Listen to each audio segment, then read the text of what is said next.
Mikie Sherrill flew helic.opters for the U.S. Now she wants to turn D.C. blue. When the suburbs became the embodiment of the American dream, people must have pictured something like Montclair, New Jersey, on a sunny weekend.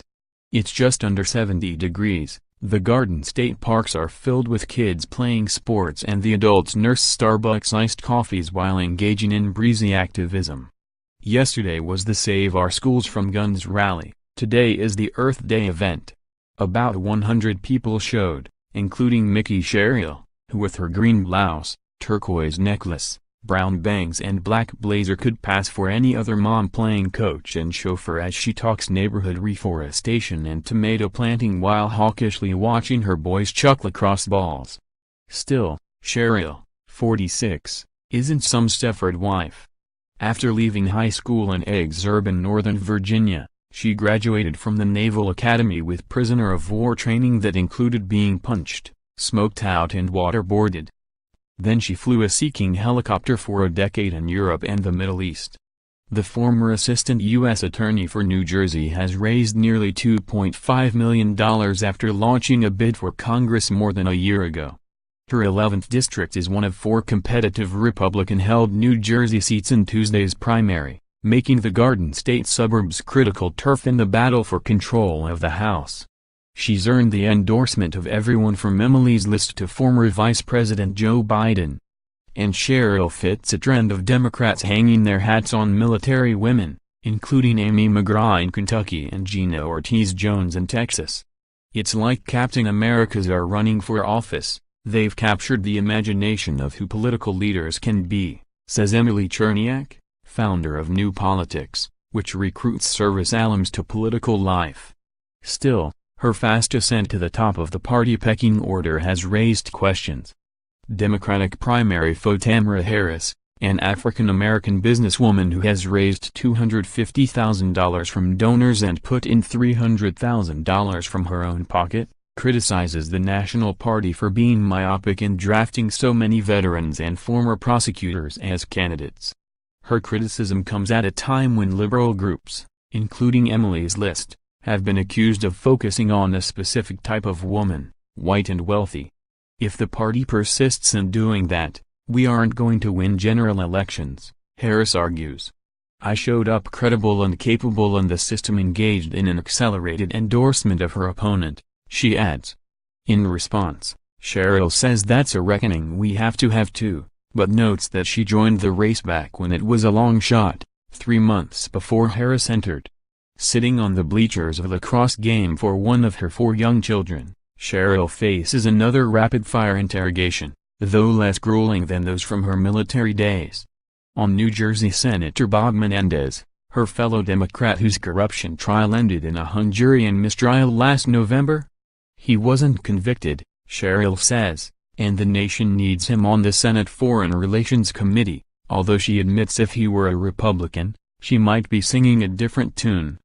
On Donald Trump?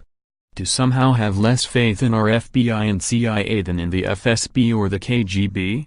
I don't understand that, says Sherrill, a Russia expert who was deployed to Moscow at times for joint military exercises and to handle nuclear treaty obligations. But would she move to impeach Trump? We've certainly seen evidence that might lead to something, but we've got to let Special Counsel Robert Mueller complete his investigation, she says. She was motivated in part by Trump's travel ban and his public criticism of government institutions, getting into this race early to challenge Republican Representative Rodney Ferguson, a solid 24-year incumbent. Since then, she's run on a platform that includes stricter gun control and environmental protections, and more funding for education and job training, riding a Democrat-friendly tide that's particularly high here. The GOP tax bill hit New Jersey harder than any other state, with 10% of filers seeing their taxes increase overall after the feds limited the state and local tax deduction. Then House Republicans in April pushed to kill already approved funding for the Gateway Tunnel project to New York. Every legislation coming out of Washington is bad for New Jersey, Sherrill says. But it's been good for her political chances. Democrats won big at the state level in November, and Gallup now puts Trump's New Jersey approval rating at just 34%. In January, Sherrill said he wouldn't run for re-election. While his exit made Sherrill the sudden favorite, it also means a loss of state clout as Sherrill is chairman of the money-dispersing House Appropriations Committee. His successor will have to start from the bottom, whether it's Sherrill or one of her opponents. Despite the signs of suburban unrest, Republicans can point to the district's long-standing GOP lean and narrow backing of Trump in 2016. Anthony Gee, a Black Army reservist, and Assemblyman Jay Weber will face off in a June primary vote. As the campaign accelerates, Sherrill has shown grassroots organizing skill. She gathered almost 6,000 voter signatures, far more than the 200 she needed to get on the ballot. And she's drawing on the excitement of people like Kelly Coakley, who didn't know who her congressman was before 2016.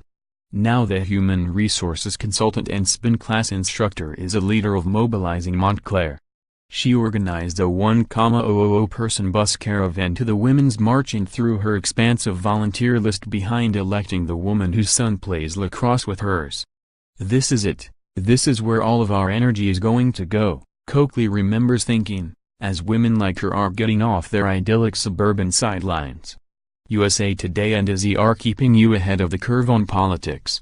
More, Stacey Abrams makes history winning Georgia Democratic primary in bid to become first black female governor. More, gay candidates lost more about Kentucky politics than clerk Kim Davis. More, Tuesday's elections reward military veterans, bring Stacey Abrams closer to making history.